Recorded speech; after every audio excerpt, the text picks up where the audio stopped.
好高興見到建造業同埋教育界朋友聚首一堂，一齊探索建造業最新科技如何與現在學校嘅課程可以做一個配合。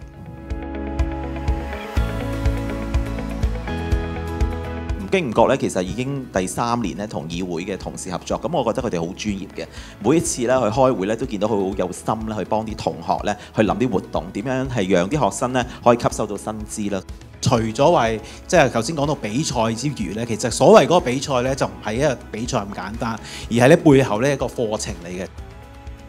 都接觸咗喺學校都接觸好多唔同嘅活動，都係關於 STEM 啊呢方面。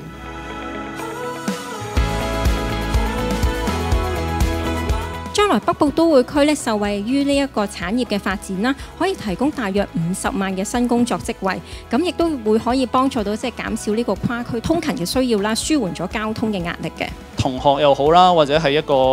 業界從業員都好啦，如果你具備咗一啲 hybrid 嘅 skillset 咧，其實呢個 exactly 係行內好需要嘅嘢嚟嘅。咁我哋希望咧，即係透過我哋唔同嘅課程啦，都為到我哋嘅學生啦，都有個嘅多元嘅人生可以發展啦。咁我哋都希望佢哋畢業嘅時候咧，可以幫佢打造到呢一啲嘅唔同嘅出路啦。